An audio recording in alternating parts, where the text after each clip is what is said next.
ओम नमः शिवाय।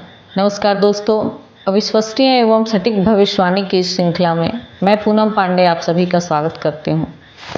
दोस्तों, पिछले वीडियो में मैंने लग्न के राहु के बारे में आपको बताया है और उसके बाद द्वितीय भाव के राहु की चर्चा भी आपसे हो चुकी है पिछले के वीडियो में, जिसे आप लोगों ने बहुत ज़्यादा पसंद किया है।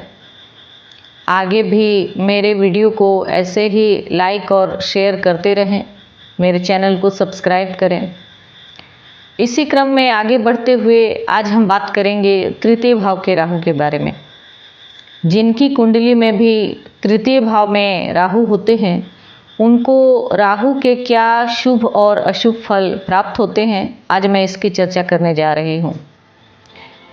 सबसे पहले यह जान लीजिए कि तृतीय भाव से किस किस चीज़ का विचार किया जाता है।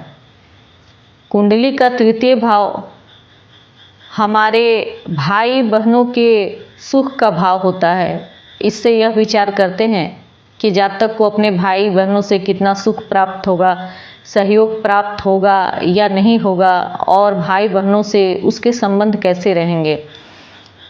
तो यहाँ पर राहु भाई बहनों के साथ संबंध खराब करता है।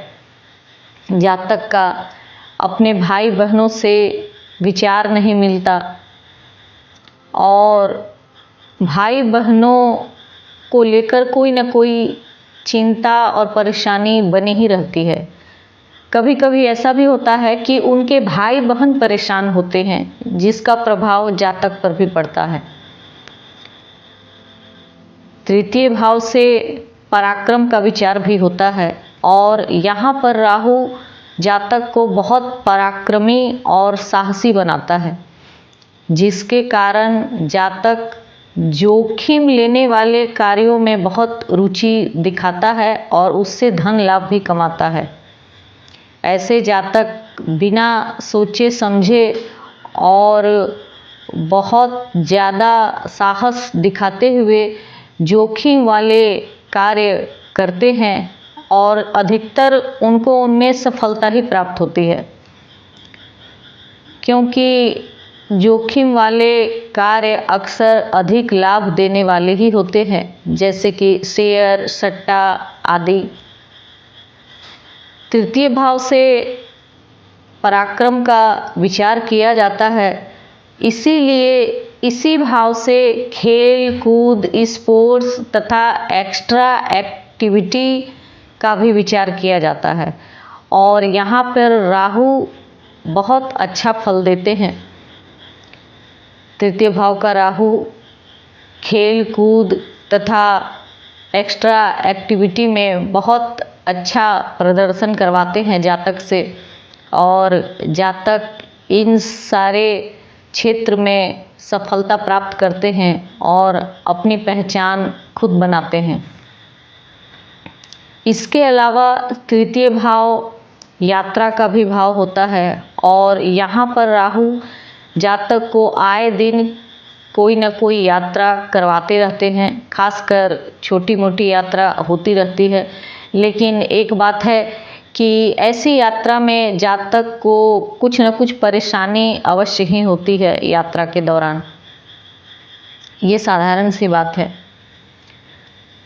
तृतीय भाव से हमारे शरीर का अंग, जो फेफड़ा और लंग्स कहते हैं जिसे, उसका विचार किया जाता है और यहाँ पर राहु बुरा फल देता है। तृतीय भाव में राहु के होने से फेफड़े से संबंधित बीमारियां होने की पूरी संभावना होती है। कोई न कोई तकलीफ आगे चलकर जातक को होती ही है, तो इसके लिए स्वास्थ्य पर ध्यान देना आवश्यक है और अपना खान पान व्यवहार वैसा रखना चाहिए जिससे फेफड़े पर कोई अधिक दबाव ना पड़े, जैसे कि धूम्रपान और सर्दी खांसी को थोड़ा सा जो लोग इग्नोर कर देते हैं तो आगे चलकर वो कफ वगैरह की शिकायत हो जाती है। इससे भी बचकर रहना चाहिए। कहने का अर्थ है कि तृतीय भाव का राहु फेफड़े से संबंधित बीमारी या तकलीफ दे सकता है, इसलिए उस हिसाब से अपना आचार विचार व्यवहार भोजन आदि का ध्यान रखें।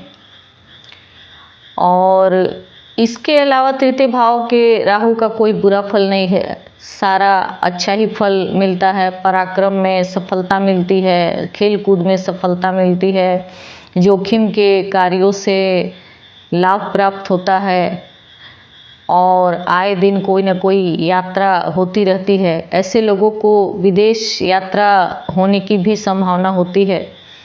तो तृतीय भाव का राहु हर तरह से जातक को लाभ देता है और सफलता देता है। केवल शारीरिक कष्ट को छोड़कर, जो कि फेफड़े से जुड़ा हुआ है, ये मैंने आपको पहले ही बता दिया। और अभी तक मैंने जितने भी कुंडली देखी है, उन सारी कुंडली में जहाँ भी जिनके भी कुंडली में राहु तृतीय भाव में थे, उनको फेफड़े से जुड़ी कोई न कोई तकलीफ, सांस की समस्या या कफ की समस्या वो जरूर थी। इसीलिए यदि पहले से आप इससे पीड़ित हैं, आपकी कुंडली में तृतीय भाव में राहु है, तो अवश्य ये समझ जाएं कि आपको राहु की शांति करने की आवश्यकता जरूर से जरूर है और राहु की शांति करवा लेनी चाहिए। उससे आपको नकारात्मक फलों में कमी मिलेगी। तो इसी के साथ ही मैं आज की चर्चा को यहीं समाप्त करती हूँ। आपको मेरा वीडियो कैसा लगा कमेंट में अवश्य बताएं। मेरे चैनल को लाइक शेयर और सब्सक्राइब करें। यदि आपको व्यक्तिगत रूप से कुंडली विश्लेषण करवानी हो तो दिए गए नंबर पर संपर्क कर सकते हैं। यदि आपको किसी खास विषय पर जानकारी चाहिए तो कमेंट में अवश्य बताएं। मैं कोशिश करूंगी उस विषय पर वीडियो बनाने की। तब तक के लिए मुझे आज्ञा दीजिए। नमस्कार। जय महाकाल।